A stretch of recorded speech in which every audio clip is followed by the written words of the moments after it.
Hi everyone, today we will be making the Lowland Kids Jude Romper. This is a very cute romper that has buttons. I am going to be doing the Henley version today. There is also an option to do the full button placket all the way down, but today I'm just going to do the Henley version, and I just wanted to show you, I have all my pieces cut out, but I wanted to show you how I do my front part. This is the pattern itself right here. You're gonna see that it says to cut on the fold, and there's like a little slant. It's like about a 1/4 inch more. So you're gonna cut down this line right here, and then you're gonna make that little slant, and you're gonna leave the rest on the fold, and then you're just gonna cut around your pattern piece like you would normally. And when you open it from the fold, it should look something like this. So besides the front piece, the first step that it says on the pattern to do is to do your hood. So we have the hood pieces right here. This is the middle strip hood that you cut out, the middle hood strip, and then these are your hood pieces. I know that it looks very small right now, that the hood doesn't look like it's gonna fit a child, but I promise you, once you add this middle strip to it, it's gonna make total sense, and it's gonna look just like a normal hood, but with that little different view to it in the middle, which is really cool, and I really like it. It looks really nice when it's on. So we have our hood piece right here, and then this is our middle strip. We are just gonna, it's tapered out, so the top part is gonna be wider than the back part. So that wide part at the top, you're just gonna align the raw edge, and it was kind of hard to do it with one hand here because my kids broke my stand, so I had to do the best I could with one hand. But you're gonna use some clips just like I did here, and you're gonna clip it all around, and it should fit. Once you go around with your serger and curve around it, it's gonna make total sense. It's gonna fit perfectly. You won't have to make any adjustments to it.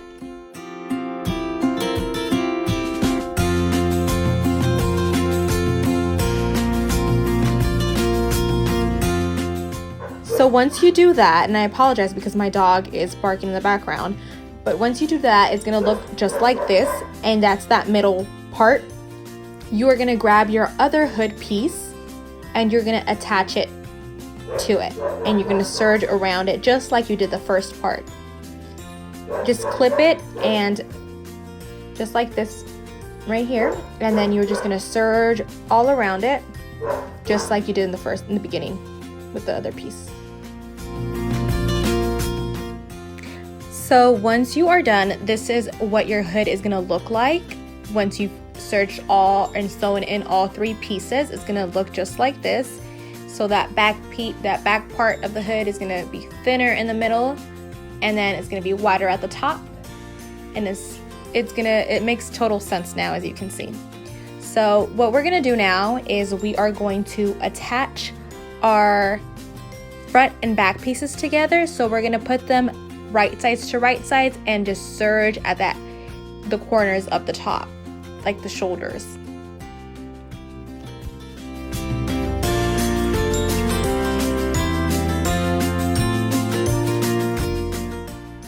So now that we have our shoulders sewn in at the top, we are gonna flip our romper right side out, and we're gonna find the middle of the back piece, and I just kind of align it to that V.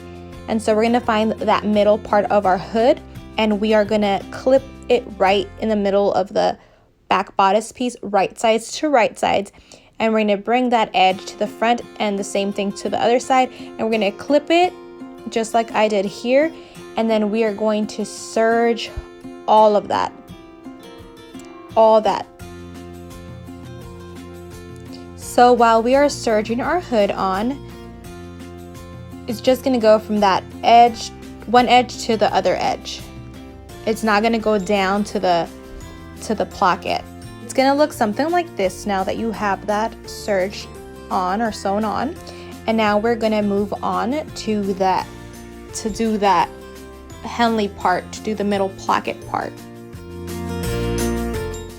So what we're gonna do is we're gonna take our hood piece that we cut on the fold per the instructions on the pattern. There was a part that it says cut on the fold. And then we're going to take our Henley pieces, the 2 little strips, and we're going to place them right sides to right sides, and we're going to serge the bottom, and then we're going to serge that top edge as well. So once you sew on the 2 strips to make a long strip, it's going to look just like this. And this is where you would add your interfacing if you were at interfacing. I'm not adding it to this time because I was out of it, but it's a great idea to do it if you're adding snaps so your fabric won't rip when you unsnap it, but you would add it to those little Henley pieces right there. And so what you're gonna do is you're gonna open the strip up completely and make it a long strip, and you are going to bring them in wrong sides to wrong sides. So you're gonna fold it in just like I'm doing here, and you're gonna just clip it all around, fold it and clip it, and it's gonna be a long strip just like this right here.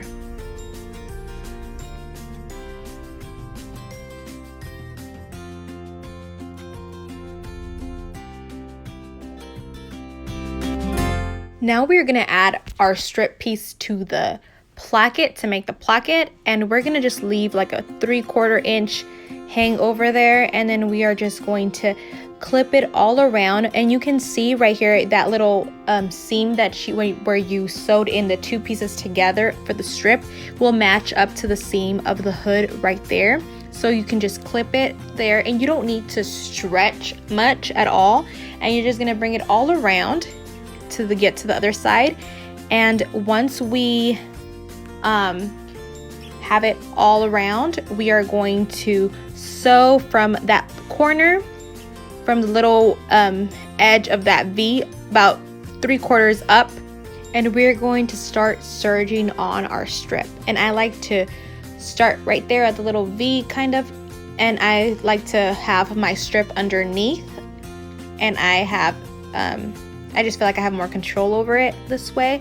And we're just gonna serge all the way from that start edge all the way around and up towards the hood, all the way back to the other edge, to the other V.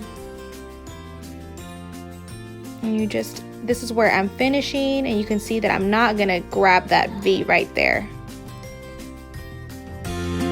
So it should look like this once you're done, and we're gonna tuck in those strips, those little strips in there, and we're gonna tuck in that V down as well, and we're going to top stitch as well now. And if you want to make it neater from the bottom, you can serge the bottom part as well before top stitching it, so it's not as messy on the bottom after you top stitch. So just make it nice and neat there and top stitch all around and till you get back to where you started top stitching. I'm just going to show you here a bit of my top stitching. So once you top stitch, it should look something like this or something close to it, and it is time to play around with our button placement and see where we want to place our buttons. We're not going to add them just yet, but you can grab like a washable fabric marker and like make little dots. And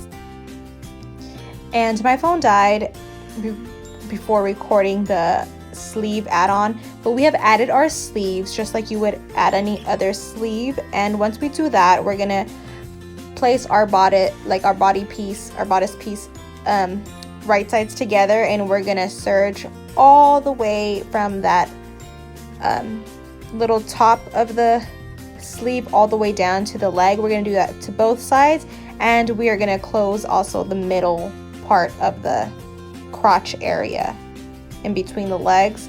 So we're gonna do that right now.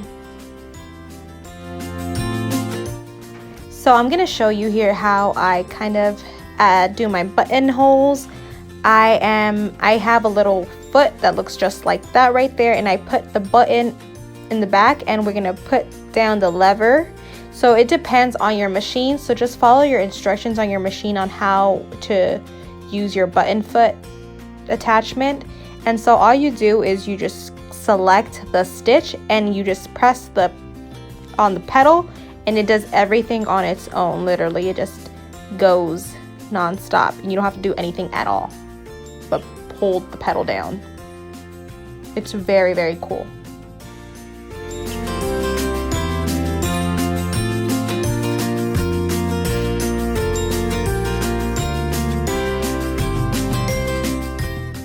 So it should look just like this, and then you just grab seam ripper and rip through the little openings.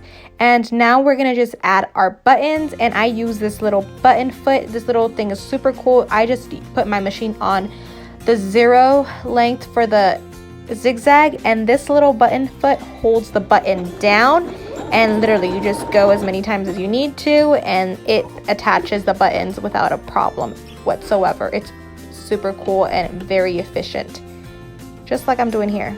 And we are basically done. This is what it looks like once it's done, and I didn't record myself doing the cuffs for the sleeves or the pants, but if you need to see how that is done, just let me know and I can make a separate video for that. If you have any questions whatsoever, feel free to ask and I'll get back to you as soon as I can. Thanks for watching.